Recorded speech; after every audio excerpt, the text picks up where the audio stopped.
Claudinha. Fala, meu querido! Chegou! Que eu tava Hello, aguardando esse hello. E aí?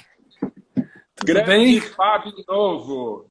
Nossa, Satisfação quanto imensa. tempo! Quanto tempo? Faz alguns anos, acho, né? Alguns anos. O que essa vida não faz com a gente, né? Manda cada um para um lado e cada um vai correr atrás do seu, né? Que pena que a gente não consegue Eu ficar acho. sempre em contato, né? Tava querendo lembrar aqui, acho que a última vez que a gente se viu, se não me engano, foi num restaurante ali na Vila Madalena, ali, num vegetariano que tem ali na vila, que eu te encontrei. Acho que foi a última vez. Foi. Mas, bom, eu fui ao lançamento do seu livro, né? Sobre o qual a gente vai falar bastante hoje na nossa live. E aí Ok. depois teve mais um encontro nesse restaurante que era um evento de outra pessoa, né? É, nem me lembro do que era, mas não, acho que foi um dia de almoço normal mesmo, durante a semana. Ah, Sabe, que eu nem... legal, Fabio. mas, enfim, que bom te ver. Como você está? Eu tô bem, sim, tô tranquilo. Tô aqui nas montanhas já há três Hum, meses. Faz 6 meses que eu não volto a São Paulo. E então tá tudo certo. Tá tudo certo. quais E montanhas você? você está? Hã? Em que montanha você está? Estou aqui na Serra da Mantiqueira. Ah, ok. Que Na delícia, cidade. hein? É, é muito bom aqui, cara. Eu gosto bastante de montanha. Tá na natureza, né? É sempre um privilégio, né? Ô, Fabio, você precisa decidir quando é que você vai começar a envelhecer, né? Porque você está com essa carinha sua aí, desde que eu te conheço, já passou 20 anos, e isso não é justo com as pessoas normais, né? Você precisa... Essa história sua dos mundos superiores está funcionando bem, hein? Isso é a sua generosidade, são seus olhos. Agora você está de óculos, inclusive? De óculos novo? É... É. É novo, não é bem a palavra, mas é o que tinha para hoje. Escolhi a dedos, porque, enfim, eu queria estar bem alinhado com o momento, então essa coisa do branco aqui, acho que estava bem para hoje, assim. Tá dando um reflexo Ah, aqui que eu vou tirar já? Pronto, aí. É isso. E, bom, Fabio, ó, muito obrigado por ter aceitado o meu convite de participar dessa live comigo. É, prazer muito grande, porque ainda lembro muito de você, sua voz ainda vem na minha cabeça falando assim, Mark, fecha os olhos e respira, deixa os pensamentos virem, passarem, fluírem. Aí eu perguntava, mas Fábio, isso começa a atormentar a minha cabeça, vem um monte de coisa, o que eu faço? Aí você dizia, não pega para você, deixa que eles fluam e só respira. Então, você foi meu primeiro e único professor de meditação.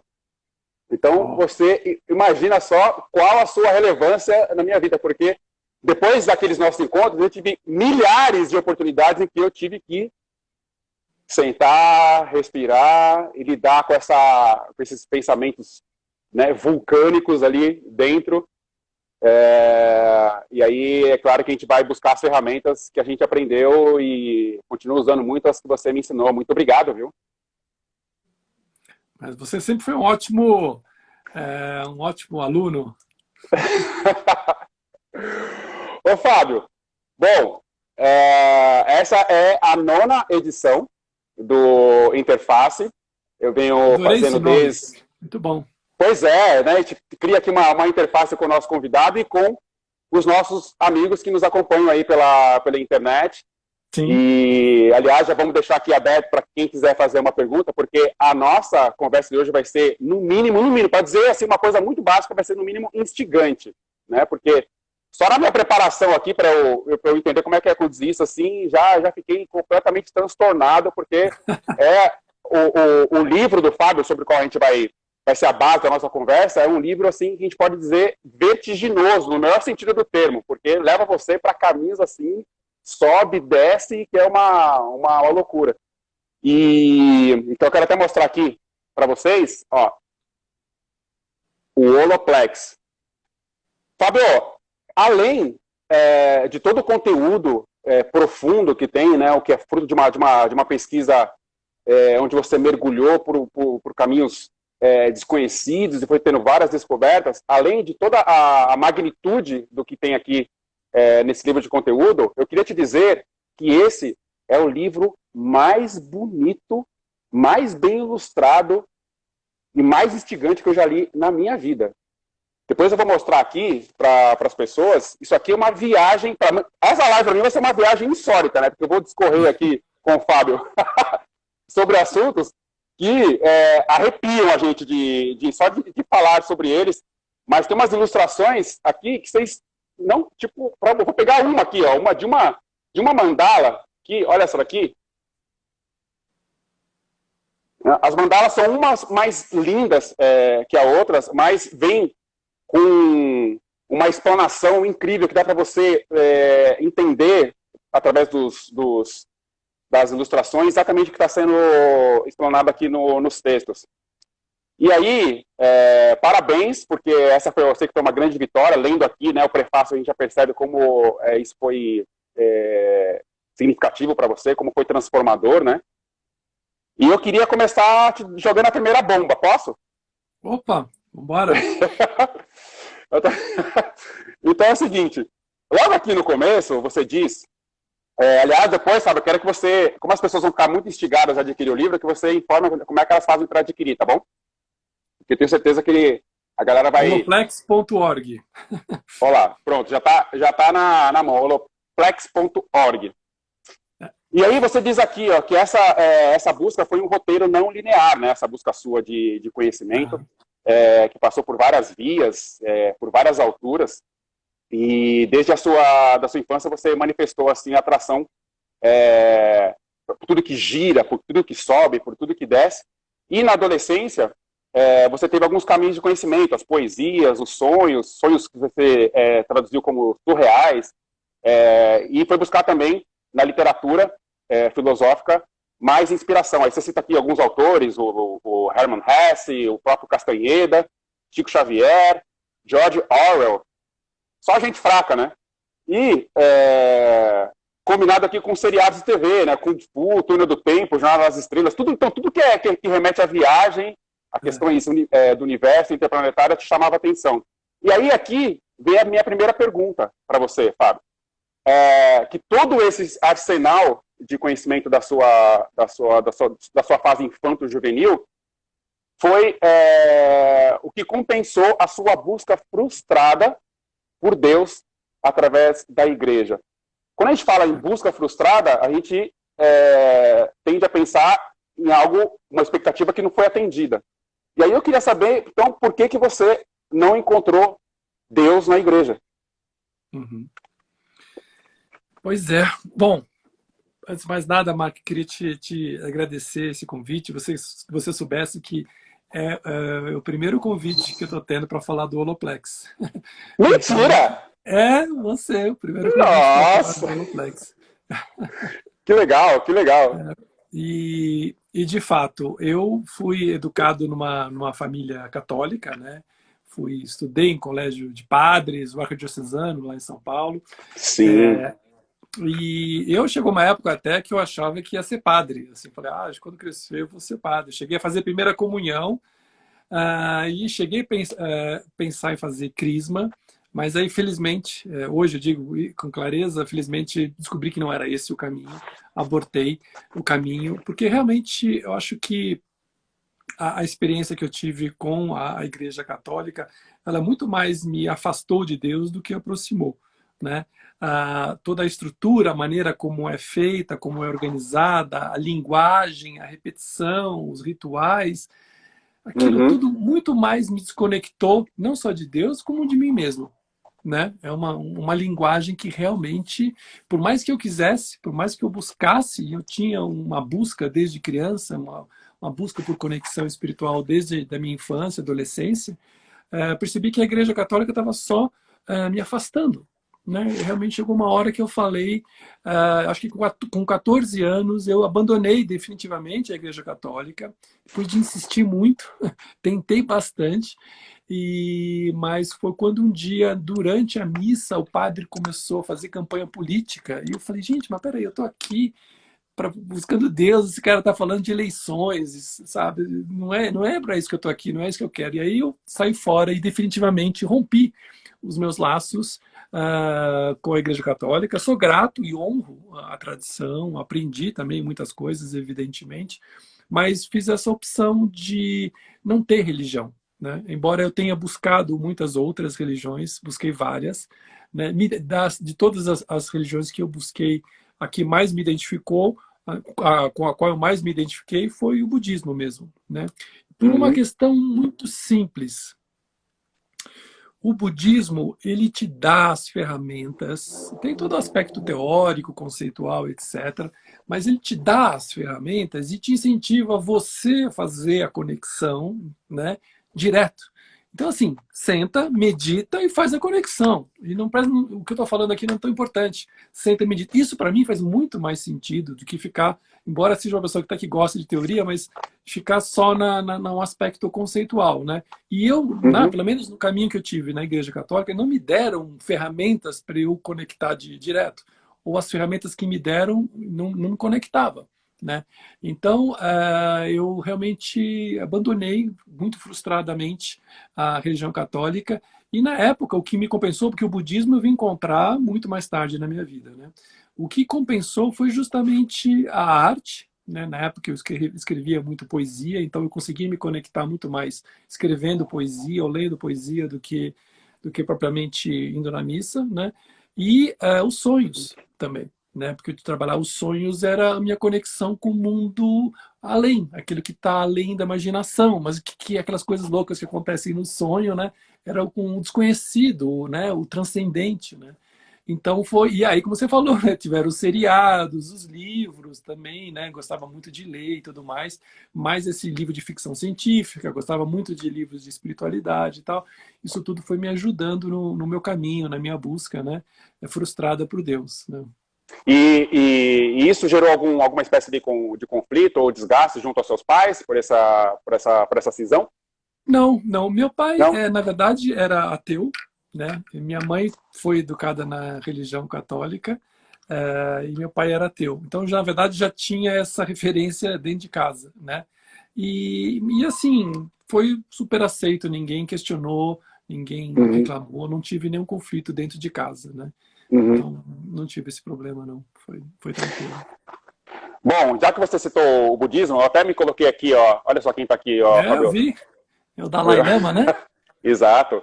Tá. E aí, como você falou do budismo, vou trazer uma questão que eu vi aqui que me chamou a atenção, das milhares. Você traz aqui numa passagem que nós, ao iniciarmos o processo de vida na Terra, ainda no útero de nossas mães, a nossa consciência praticamente se eclipsa.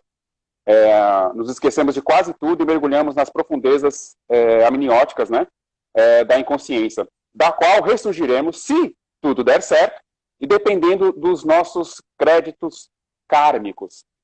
E o budismo fala muito sobre o karma, sobre o dharma, que é tudo que fica registrado no nosso DNA espiritual. E aí, isso para você é uma coisa que faz para algumas pessoas isso não faz, né? Não tem essa história de karma, não, a gente está aqui de passagem, está tudo bem, não fica nada registrado. Você já enxerga essa questão kármica como uma questão imperativa, né? Olha, Mark, enfim, eu a vida inteira tenho estudado e buscado alcançar uma compreensão sobre a vida, né? Sobre a existência, sobre o propósito de estarmos aqui e por que as coisas são como são e por que pessoas nascem em circunstâncias tão favoráveis e por que pessoas nascem em situações tão desfavoráveis às vezes, né? Por que nós temos aqui nesse planeta essa desigualdade tão grande, essa variedade, essa diversidade tão absurda. Enfim, muitas coisas, muitas perguntas para as quais eu não tinha resposta, né? Ao longo da vida eu vim buscando. Eu acho que essa explicações espirituais, digamos assim, que você tem no budismo, que você tem na yoga, que você tem em diversas escolas e tradições espirituais, né? Na própria Cabala, né, no judaísmo, enfim, tem muitas, no xamanismo, tem muitas abordagens espirituais tradicionais, antigas, né? Foram as melhores, e também eu sempre uso a minha própria experiência como uma referência, né? Como uma que valida aquela informação, né? Então, embora eu já acreditasse em muitas dessas coisas, essas soluções que essas tradições trazem foram a melhor, vamos dizer assim, as melhores versões ou as melhores explicações, as coisas que para mim fazem mais sentido e também que as minhas próprias experiências espirituais confirmaram, né? A maioria, até eu falo isso no livro, né? Que assim 90% das coisas que estão no livro são fruto eu tive experiências espirituais pessoais que confirmaram que, olha, isso é assim mesmo. Ah, então isso é assim mesmo. Então, a maior parte das coisas que estão aí, eu tive experiências que validaram essa informação, né? Então, foi a melhor explicação que eu encontrei e também as minhas próprias experiências também confirmaram isso, né? Para justificar e explicar um pouco esse processo surreal que é o planeta Terra, de certa forma, né? Então, aí por falar sobre o surreal do planeta Terra, que a gente está vendo tanta coisa surreal que a gente nem imaginou, ainda na esteira do budismo, o budismo fala sobre os quatro sofrimentos, né? Aí ele fala sobre o nascimento, envelhecimento, doença e morte, que é uma coisa que ninguém aqui no planeta está isento, né? E aí você falou aqui, numa passagem também, sobre a questão do drama humano, né? Então, você também entende, quando a gente nasce, então o que está começando não é a vida, está começando o drama humano, né, Fábio? Eu falo de holodrama, né? Esse drama que a gente vive. A vida, muitas abordagens, especialmente o budismo, né? Tem essa visão de que a vida... Nasceu, que delícia! Não, agora vai começar o drama. Então, eu até, você sabe que atualmente eu tenho trabalhado muito nesse sentido para a gente até decodificar isso como conceito, né? Como crença também de que a vida é sofrimento, de que a vida é drama. Sim, para a maioria de nós, para a maioria das pessoas que estão aqui nesse momento, nesse espaço-tempo, a vida tem sido dramática de muitos aspectos, né? A gente está circundado por todos os lados aí, né? Por sofrimento. O sofrimento ele está presente, mas como mesmo o próprio budismo diz, né? Quer dizer, a dor é inevitável, mas o sofrimento, que é o apego à dor, é possível evitar. Então, até por isso que a gente medita, né? Para criar essa separação entre a dor e o sofrimento. Porque o sofrimento é o apego à dor. E a meditação é uma ferramenta para a gente desapegar da dor e do sofrimento, né? Então, eu acho que hoje, mais do que nunca, a gente está precisando criar novos sonhos coletivos, novas visões de mundo, novas referências, para a gente ver se a gente, como coletivo humano, se a gente abandona o sofrimento. Porque, por incrível que pareça, eu como terapeuta, atendendo meus clientes, tudo mais, em grupos, etc., eu vejo como, muitas vezes, por incrível que possa parecer, né, o apego ao sofrimento. Pode parecer uma coisa surreal, mas é real, né? Muitas vezes nós ficamos apegados ao sofrimento. Então, a gente, como humanidade ainda, a nossa referência toda, você pega a história humana, os sapiens, aí, sei lá, os 20, 30, 40 mil anos dos sapiens, né? Na história recente mesmo, pega os últimos 5 mil anos. Toda a nossa história é fundada em guerra, em competição, em violência, em luta, em traição e sofrimento, né? Olha as histórias, seja nos impérios, seja na Ásia, seja na Europa, seja nas Américas, todos os lados na história humana, a nossa vida foi construída tendo sofrimento como uma base, né? A guerra, a violência, então o medo, né? Muito medo. Então, como é que nós podemos nos libertar desses códigos que estão tão profundamente enraizados dentro e fora de nós, né? Como nós podemos nos libertar do sofrimento? E eu acredito sinceramente nisso. Eu acho que, como seres humanos, eu, pelo menos para mim, trago isso como propósito, assim, de não acreditar que o sofrimento é inevitável. Não acreditar que a vida é sofrimento. Não, a vida é uma bênção, a vida é maravilhosa, a vida é um presente divino, né? É claro que, dependendo das nossas circunstâncias de vida, é muito mais difícil acreditar nisso, né? Às vezes, claro, para muitas pessoas é muito difícil, né? Eu me considero uma pessoa muito privilegiada, pode parecer fácil dizer isso quando você tem uma circunstância, né? Você é branco, nasceu numa classe média ou classe média alta, pôde estudar, pôde se desenvolver, pôde viajar e tudo mais, né? Mas pelo menos, já que tivemos essa oportunidade, né, nós somos privilegiados, vamos honrar e validar isso. E uma das maneiras de fazer isso é dessa forma, né? Nos libertando do sofrimento e nos relembrando que a vida é um presente. A gente está aqui para aprender, para evoluir, para se desenvolver, né? E fechando o parênteses aí do budismo, o budismo também explica que nascer é muito raro, né? As pessoas acham, tem gente que acha assim, vou resolver, se não puder resolver nessa vida, logo que eu morrer eu volto, e aí eu vou realizar esse meu sonho, eu vou fazer assim, e o budismo fala assim, não, nascer é muito raro, se você tiver que fazer alguma coisa, faz agora. Resolve agora, porque talvez você não volte aqui, não é assim, vou morrer, semana que vem eu tô aqui já em outro corpo, vou resolver, não é assim, né, Fábio? Não, não é assim mesmo.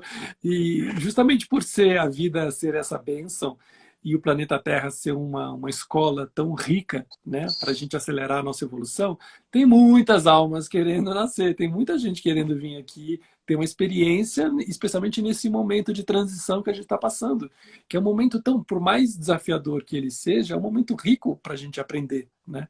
Então, é assim, é melhor, não sabemos quando voltaremos, né? Então é melhor viver aqui agora mesmo, e aproveitar o máximo dessa experiência. Eu tenho uma amiga que tá para dar à luz aí nas próximas semanas, né? Vai dar à luz a Maria Clara. E aí eu estava conversando com o irmão dela, que é muito um amigo também, inclusive que você conhece, o Luiz Flávio. E eu falei, caramba, Luiz, que época para alguém nascer nesse mundo, né? A gente estava pensando nisso. E aí isso me remeteu também a uma passagem que você traz aqui no livro, que quando você começou a escrever, quando você estava escrevendo o Holoplex, você estava cuidando, estava se aprofundando, nós éramos cerca de 7 bilhões de pessoas no planeta. Agora nós estamos com um número de 7 bilhões e mais ou menos 700 milhões de pessoas. Perspectiva de que em 2050 nós sejamos aproximadamente 10 bilhões de pessoas. É muita gente. E Fábio, como é que isso funciona energeticamente no planeta? Quanto mais gente, mais confusão, mais desarranjo, mais vibração. Ou tem uma coisa que se mantém estável energeticamente, independentemente se tiver 1 bilhão ou nos 10 bilhões que nós vamos alcançar daqui 30 anos. Como é que é isso? Porque você também falou sobre a chegada de uma geração super conectada, né? E super rápida, e super acelerada, e provida de funções e recursos que gerações anteriores não tiveram, né? Então, energeticamente, isso significa o quê? Daqui 30 anos, 2050, 10 bilhões de pessoas no planeta com essas novas gerações vindo cada vez mais, possivelmente mais aceleradas. Bom, mais pessoas, no primeiro momento, né, aumenta exponencialmente o grau de complexidade da sociedade, né? Então, a gente já tem uma sociedade bastante complexa, a gente tem desafios muito complexos aí já para lidar, né? Você imaginar que logo, logo teremos 10 bilhões de pessoas aqui, a complexidade vai ser muito maior, né? O desafio vai ser muito maior. Então, sempre que quanto mais gente tiver, sempre o nível de complexidade vai ser maior. Entretanto, a gente não pode esquecer que as novas gerações que estão vindo, elas estão vindo com um novo sistema operacional, com um novo software na consciência, né? Então, elas já chegam com um update, né, atualizado, elas já vêm com um nível de atualização sistêmica da consciência mais desenvolvido, mais evoluído, né? E com muitos aplicativos já pré-instalados. Então, por exemplo, se imaginar os nossos gurus e mestres da meditação que precisavam ficar décadas, às vezes, né? Ficavam vidas meditando na caverna para conseguir alcançar um certo grau de realização. Muitas dessas essas novas crianças que estão nascendo, né? Você tem aí o que se diz classificam como índigo, cristal, arco-íris, e tem a última, até que no meu livro, no Hiper, eu falo dessa geração neon, que seria uma arco-íris, uma depois da arco-íris, são gerações que vêm com um sistema operacional mais desenvolvido. Então, elas não, e esses aplicativos pré-instalados na consciência. Então, elas não precisam meditar 50 anos para alcançar muitas coisas.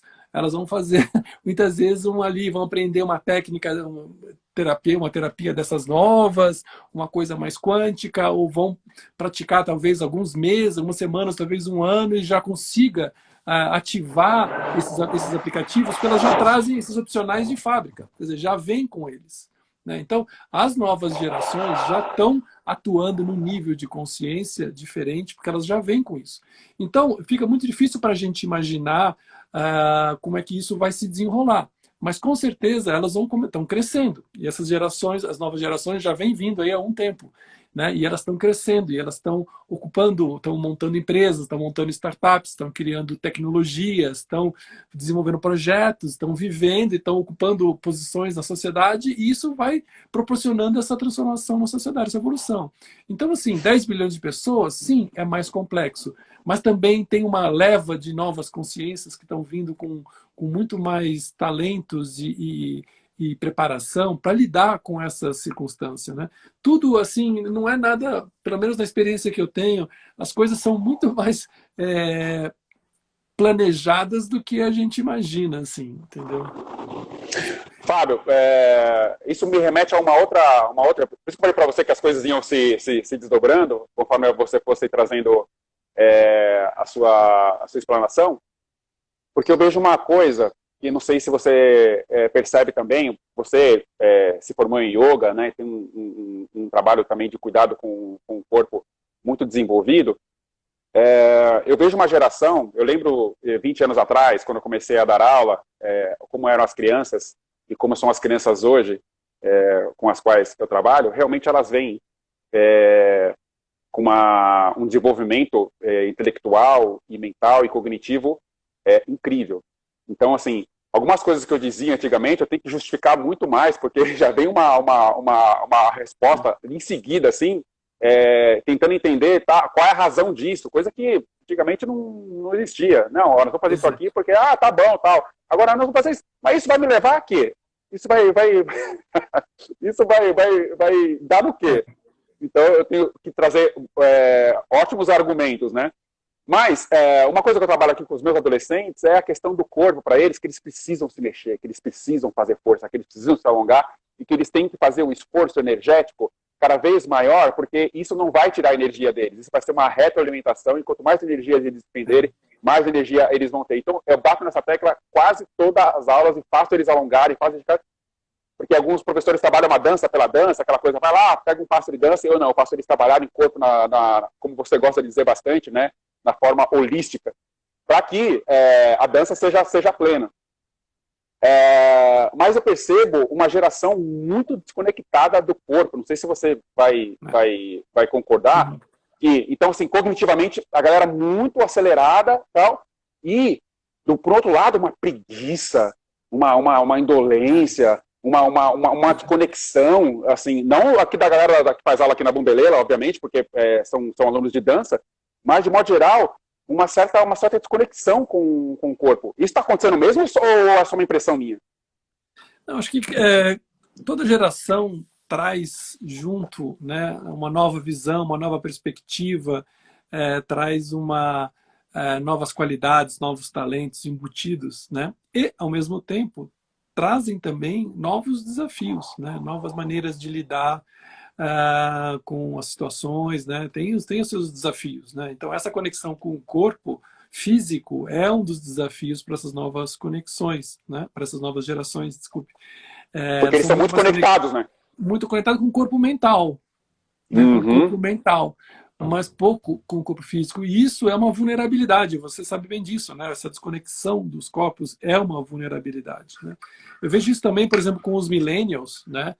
Por exemplo, né, eu sou de uma geração que a gente estudava para arrumar um emprego numa empresa, fazer carreira numa empresa, e se tudo der certo, naquela visão, você ficava, né? Muitas vezes, meu pai trabalhou a vida inteira na mesma empresa.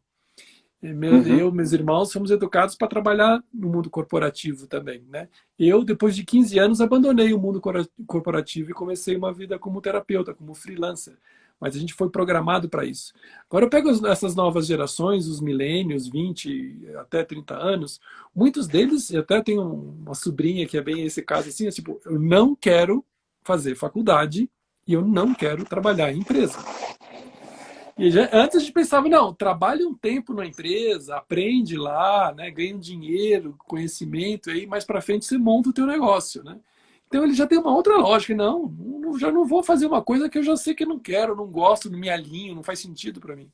E aí, por outro lado, eles têm que trilhar o desafio de que, ok, esse sistema corporativo, esse sistema antigo, ele está caduco, ele está acabando, ele está se desconstruindo, ele já está obsoleto em muitos aspectos. Entretanto, ele é conhecido, né? O novo sistema, que é um sistema que está ainda emergindo, não está pronto. Ele não está pronto. A gente está bem nessa transição. O velho sistema morrendo, o novo nascendo, e tem esse vácuo da transição no meio que não é nem velho. Então, muitas vezes, essas novas gerações têm esse desafio de não se identificarem, por exemplo, com arrumar um emprego, fazer uma carreira em empresa, mas também não estão prontos para no novo sistema. Então, muitas vezes eles querem empreender, mas não têm conhecimento, ou não têm recurso, ou sabe, e aí vão. Então, eles são meio pioneiros também nesse sentido de ir descobrindo, né, esses novos caminhos. Então você vê que todas as gerações sempre têm esses paradoxos, né? Por um lado, novas qualidades, mas também tem novos desafios. E sempre vão ter, como as nossas gerações, como na minha geração, eu abandonei, no meio, com 35 anos, abandonei a vida corporativa. No auge. Estava lá no auge da carreira, falei, gente, não é isso, esse formato, o estilo de vida, eu não quero mais, não me interessa, não tem conexão, não tem sentido. E me joguei nesse vazio da transição também durante 3 anos, né? Então, tive que romper, tive que abrir um espaço novo, né, para isso. Hoje em dia, você vê que é uma conversa até comum. Quantas e quantas pessoas abandonam a vida corporativa e vão ou ser um terapeuta, ou ser um coach, ou empreender, ou fazer um outro negócio, né, etc. Uhum. Hoje já é muito mais comum as pessoas fazer essa transição, abandonar a vida corporativa e ir para um caminho solo, né? Então, acho que Fábio, toda geração sempre tem esse aspecto de pioneirismo, né? De explorar o desconhecido, né? perfeito.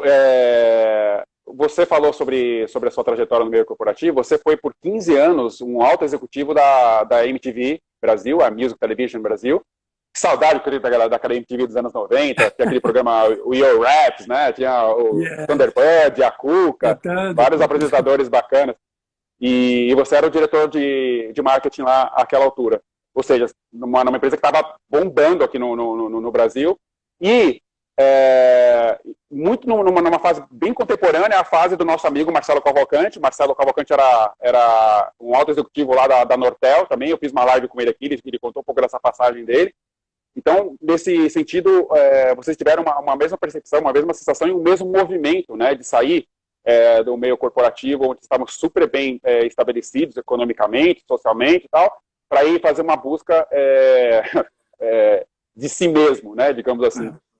E aí você está me trazendo agora que as novas gerações, né, como a sua sobrinha, já estão com essa cabeça muito diferente para lidar com esse modelo ainda que vem lá da Revolução Industrial, né, de como a gente construiu do segunda a sexta, das 8 às 6, ali fechado, construindo.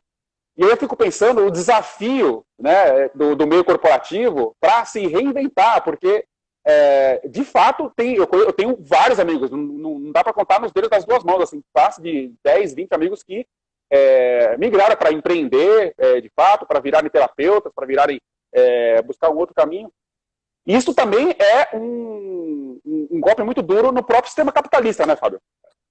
Ah, completamente, né? Completamente. E agora, então, né, a gente está mais do que nunca, né, tendo que, talvez em um ano, atualizar, fazer o trabalho de 10 anos, né? Porque agora, mais do que nunca, está comprovado que sistema é esse, que a gente tem, que fica 1, 2, 3 meses parado e implode tudo.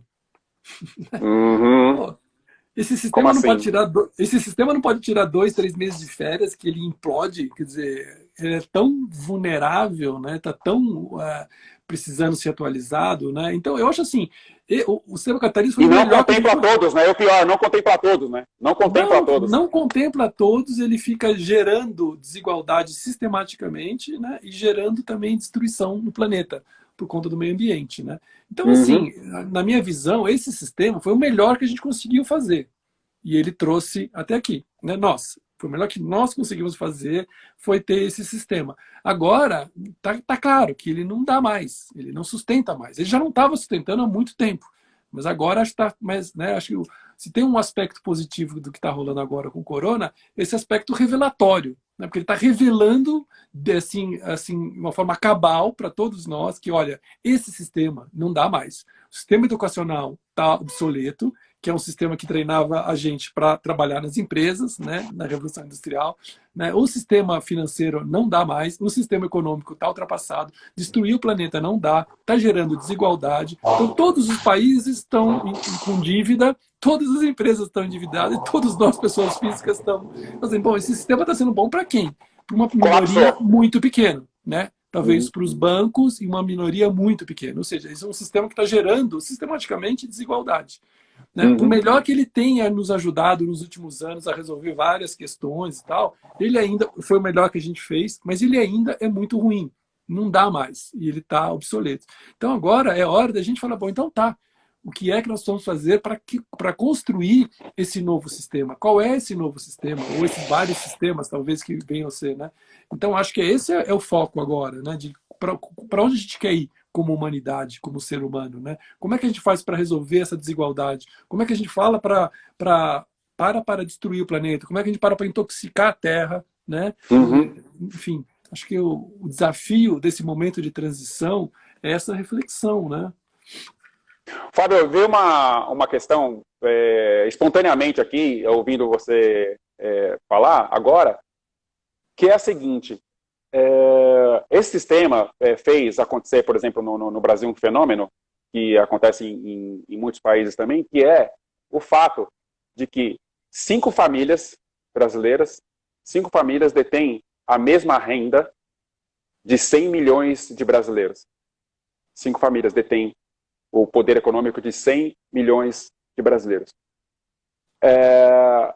E eu fico pensando, não sei se você tem uma resposta dentro da metafísica, da ética, da espiritualidade, por que a gente não consegue, em tal ou qual sistema, porque você vai para um outro sistema, o outro sistema também não contempla a individualidade, tem essa briga toda. Por que a gente não consegue pensar no todo? Estou falando nós enquanto humanos, né, independentemente da corrente. O que falta para nós aprendermos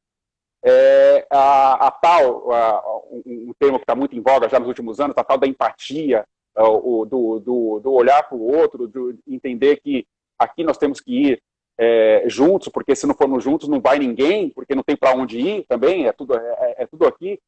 Qual a nossa dificuldade, Fábio, assim, em termos espirituais, de a gente olhar para o outro e de fazer algo que funcione para todo mundo? Isso às vezes é no microcosmo, dentro de uma família, às vezes dentro de um bairro, às vezes é na cidade. E o país, então, tem esses números absurdos de desigualdade social. É a pior distribuição de renda do mundo, a brasileira. Por que a gente chega num ponto desse? Essa é uma ótima pergunta, né? Eu lembro que eu até escrevi um texto há um tempo atrás que eu dizia o seguinte: os meus amigos da esquerda diziam que eu era de direita, e os meus amigos da direita diziam que eu era de esquerda, e os meus amigos do centro não falavam nada, né? E eu dizia o seguinte: olha, gente, eu não sou nem de esquerda, nem de direita, nem do centro. Eu tento ser, né, do todo, exatamente como você falou, o todo. Ou seja, o que significa ser do todo? Né? É um exercício de visão, de percepção, é uma busca constante de ampliar nossa percepção para olhar todos cada vez maiores. Significa reconhecer que o pessoal da esquerda tem suas qualidades, o pessoal da direita tem suas qualidades, o pessoal do centro tem suas qualidades, todo mundo tem suas qualidades e seus defeitos. Mas o que mais importa nessa busca é a gente encontrar o que é que nos une. Né? O que é de comum entre todos nós? Nós queremos todos sermos felizes, nós queremos todos comer um alimento orgânico ao invés de um alimento intoxicado, né? Nós estamos felizes de ver que tem pessoas morrendo de fome, tem pessoas que não têm acesso ao hospital, a gente acha bom isso, quer dizer, o que é de comum? Não esquece lados, vamos olhar para o todo, né? Porque se a gente fica nessa briga polarizada, a gente não sai disso. Então, quando a gente estuda sistemas, até as pessoas falam assim, está muito polarizado e a polarização é uma coisa ruim.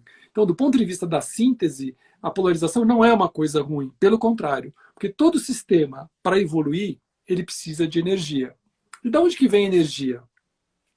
A energia vem dessa interação entre os polos. Então, a gente tem luz porque tem o polo positivo, o polo negativo. Polo positivo e negativo fazem luz, né? Então, é a mesma coisa. Então, a polaridade ela não é um problema. Pelo contrário, ela é uma condição necessária para a gente ter energia suficiente para ir para o próximo, né, próximo estágio de evolução sistêmica. Só que, muitas vezes, a gente não percebe isso, a gente fica, ao invés de pôr, né, como o yin yang lá, ao invés de colocar as polaridades para dançar, você que é um expert no assunto, né? Quando você está com a sua parceira lá, se estão os dois competindo para quem dança melhor, a dança não flui. Mas quando os dois estão de boa e se entregam no flow da história e começam, né, se cria uma coisa diferente que você vai além, né? Então, quando os polos dançam, a gente consegue ver, a gente consegue ir para um outro step, né? A gente ganha energia e a gente consegue evoluir como sistema. Sistema tanto individual como coletivo e global. Agora, para a gente conseguir dançar as polaridades, o que é que a gente tem que fazer? A gente tem que ter um propósito comum. Então, assim, né, qual que é o propósito comum de todo mundo? Puxa vida, nós está todo mundo morrendo, nós estamos com uma série de problemas, o nível de desigualdade é muito grande. Todo mundo topa trabalhar para a gente eliminar a desigualdade? Vamos construir um sistema que elimine a desigualdade no planeta? Pronto. Não importa se é de direita, se é de esquerda, se é de centro, de onde você veio, nada. Vamos trabalhar para propósitos superiores, propósitos maiores, propósitos que transcendam só as nossas necessidades e visões pessoais, né? A gente tem que ir para o transpessoal, quer dizer, ter visões mais amplas, pensar no todo mesmo, né? Mas é um exercício, não é fácil. A gente não é fácil porque a gente não foi educado para pensar assim, a gente não foi educado para sentir assim, a gente não foi educado para viver assim. A gente ainda foi educado num sistema de competição, né? O outro é o meu inimigo, ele está competindo comigo, porque é um modelo baseado na escassez. Como tá a escassez, como falta, como não tem, tem uma crença, não tem para todo mundo. Então o outro é meu inimigo, porque se não tem para todo mundo, eu tenho que matar um inimigo, senão eu não vou ter também, né? Então é um modelo criado nisso, e não na cooperação, na colaboração, né? Então a história vem de longe, né? Esse modelo foi criado, foi desenvolvido, passa pela educação, passa pelo sistema produtivo, passa pelo sistema político, na forma como as coisas estão organizadas, né? E agora talvez a gente esteja abrindo uma oportunidade de mudar isso. Acho que essa é a boa notícia, né? Essa é a boa notícia. Alguma tem que vir disso tudo. E, e Fábio, bom, eu queria reintroduzir aqui para as pessoas que estão chegando agora, entrando na nossa live. Eu sou o Marco Ivan Lu, coreógrafo, diretor da Bombelela Dance Company. Estou aqui diretamente da Zona Norte de São Paulo, no bairro da Parada Inglesa, dentro aqui do estúdio da Bombelela. E estamos aqui com a 9ª edição do programa Interface, recebendo aqui hoje convidado especialíssimo, o meu mentor espiritual e das meditações todas que eu aprendi a fazer na vida, e terapeuta, escritor, Fábio Novo. Estamos aqui num papo para lá de instigante, falando sobre as questões humanas, questões da nossa sociedade, e também falando a partir dos estudos dele com o seu livro Holoplex, e para quem tiver interesse, é só adquirir pelo holoplex.com, não é isso, Fábio? .org, holoplex.org. holoplex.org, para você adquirir, porque é um livro, uma viagem incrível sobre consciência, meditação, energia e tudo que é holístico, né? Aliás, Fábio, você é o campeão dos quer ver, ó? Dos neologismos, né? Quando você entra, você vem aqui, ó. Eu não sei se isso aqui foi tudo você que criou, porque algumas das expressões, algumas eu conhecia, mas aqui nós falamos de holodrama, holossíntese, holos, holoprincípios, holoconsciência, holocampo, holomatriz, holoidentidade, holopraxis, holoformas, hologenética, holodicionário, holobibliografia. É muito holofote, né? Em cima muito disso tudo aqui. Tudo isso aqui, em princípio, foram a partir dos estudos ou tem vários neologismos deles, ou seja, você criou as expressões? Não, tem algumas palavras que já existiam, mas tem muitos neologismos. Assim, no livro eu marco quais foram os neologismos que eu mesmo criei. A história dos neologismos é interessante, né? Que eu chamo de neologs, né? Muitas vezes é muito... Para quem trabalha e pesquisa no campo da espiritualidade, né? É muito difícil, às vezes, você traduzir as experiências espirituais. Porque, às vezes, nos faltam palavras para traduzir, né, as experiências. Então, uma das necessidades de usar os neologismos é conseguir, talvez, explicar melhor as experiências com essas novas palavras, né? Então, a própria experiência, né, o próprio conceito de holoconsciência, o que é uma consciência integral, uma consciência holográfica, uma consciência multidimensional, né? E também porque os neologismos, a cada palavra nova que a gente cria, né, a gente ativa uma área, né, vamos dizer assim, uma rede sináptica diferente. Então, como nós precisamos expandir a nossa percepção, como nós queremos expandir a nossa visão, como nós queremos expandir a nossa capacidade de perceber, de atuar e de olhar para o mundo constantemente, a gente precisa também ativar áreas novas no nosso cérebro. E os neologismos, eles têm também essa função, né? É como se você fosse estudar uma outra língua agora, se você fosse começar a estudar chinês, você ia desenvolver uma área completamente diferente do seu cérebro. E isso ia te permitir, nessa ativação, ter uma visão mais ampliada. E o mesmo vale com os neologismos. Cada neologismo ativa uma área diferente do cérebro e, portanto, contribui um pouco para essa expansão da visão e da percepção, que a gente constantemente está buscando, né? Para poder nos aproximarmos da realidade e nos libertarmos da ilusão, né? Bacana, parabéns, viu? Foi várias criações. O único neologismo que eu criei na minha vida é um que eu chamo esbrobolando. Quando eu tô fazendo uma coreografia que ela não tá ficando legal, parece que tá ficando meio esbrubbles, assim, eu tô esbrobolando com essa coreografia. Aí eu me pergunto, mas o que é isso? O que você tá fazendo? É meu termo, a terminologia para quando a coreografia tá muito ruim, tá esbrobolando, tipo, não tava levando a nada, ela tá... Ô, Fábio, e a gente falou sobre as 10 bilhões de pessoas e você falou também sobre a saturação do planeta, né? Eu li também um documento que elucidava que o planeta ele já consome 25% a mais do que ele mesmo consegue recuperar, repor, né, reproduzir em termos de recursos naturais. Então a gente já está num déficit de destruição. Cheque especial, né? Já estamos super defasados já. E com tudo isso, o nosso ilustre Stephen Hawking, né, que nos deixou em 2018, aquele cosmólogo, físico, o grande cérebro aí, o maior do século XX, depois de Einstein e tal, vários consideram dessa forma, ele escreveu no estudo dele uma vez que a humanidade só tem mais 700 anos aqui no planeta Terra, com muito otimismo. Ele falou assim, mais 700 anos a gente consegue segurar aqui nesse planeta. Daí, essa tamanha corrida espacial para tentar montar uma comunidade fora, que a NASA está fazendo, seja em Marte, e a Estação Internacional, que agora foi lançado esse foguete. Então, a gente só tem mais 700 anos, segundo a ciência, né? Segundo o Stephen Hawking. E aí, a gente está ainda numa busca, né, e você traz isso aqui também no seu livro sobre essa nossa viagem, que eu acho importante, eu queria trazer aqui e vou fazer a pergunta no final, tá bom?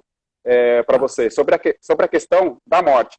Porque aqui nesse livro, você falou do Sapiens, é o livro do Harari, né?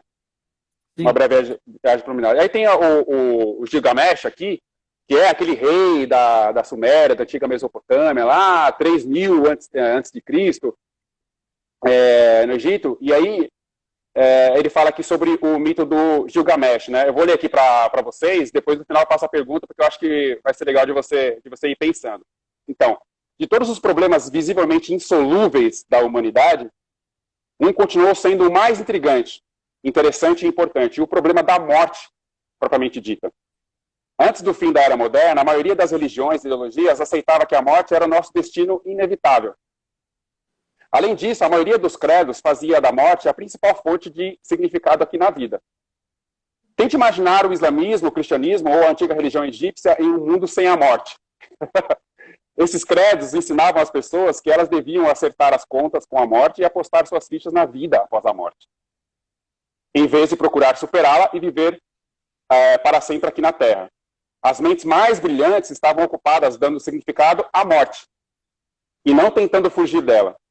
Esse é o tema do mito mais antigo a chegar até nós. E aí ele fala aqui do Gilgamesh. Era um herói, né, um homem mais forte, mais capaz de todo o mundo. O rei de Uruk, que poderia vencer qualquer batalha. Um dia, o melhor amigo de Gilgamesh, o Enkidu, morreu. Gilgamesh se sentou ao lado dele do corpo e observou por alguns dias o corpo morto ali. E aí, de repente, ele viu sair um verme da narina do amigo. Nesse momento, Gilgamesh teve uma crise e foi tomado por um grande horror e decidiu que jamais morreria. Então, ele empreendeu uma jornada até o fim do universo, matando leões, enfrentando homens, escorpiões e encontrando seu caminho até o submundo. Lá, ele destruiu as misteriosas coisas de pedra, o balseiro do Rio dos Mortos e encontrou um nome aqui quase impronunciável, Utnapishtim, o último sobrevivente da inundação primordial. Mas Gilgamesh fracassou em sua busca. Ele voltou para casa de mãos vazias, mortal como sempre, mas com um novo conhecimento. Gilgamesh aprendeu que, quando criaram o homem, os deuses estipularam que a morte é seu destino inevitável e que o homem precisa aprender a conviver com isso. Os discípulos do progresso não partilham dessa atitude derrotista. Para o homem da ciência, a morte não é um destino inevitável, mas meramente um problema técnico. As pessoas morrem não porque os deuses o decretaram, mas em decorrência de uma série de falhas técnicas. Um ataque do coração, um câncer, uma infecção. E cada problema técnico tem uma solução técnica. Se o coração palpita, pode ser estimulado por um marca-passo ou substituído por um coração novo. Se o câncer se espalha, pode ser destruído com medicamentos ou radiação. Se bactérias se proliferam, podem ser controladas por antibióticos. É verdade, hoje não somos capazes de resolver todos os problemas técnicos, mas estamos trabalhando nisso. Nossas mentes mais brilhantes não estão desperdiçando tempo tentando dar significado à morte. Em vez disso, estão ocupadas investigando os sistemas fisiológico, hormonal e genético responsáveis pelas doenças e pela velhice. Estão desenvolvendo novos medicamentos, tratamentos revolucionários e órgãos artificiais que prolongam a nossa vida. E talvez um dia vencerão a própria morte. Até recentemente, você não teria escutado cientistas ou qualquer outra pessoa falando de maneira tão direta: derrotar a morte? Que absurdo! Só estamos tentando curar o câncer, a tuberculose e a doença de Alzheimer existiam. As pessoas evitavam a questão da morte porque o objetivo parecia demasiado ilusório. Por que criar expectativas pouco razoáveis? Agora, no entanto, estamos em um ponto em que podemos ser francos a esse respeito. O principal projeto da revolução científica é dar à humanidade a vida eterna.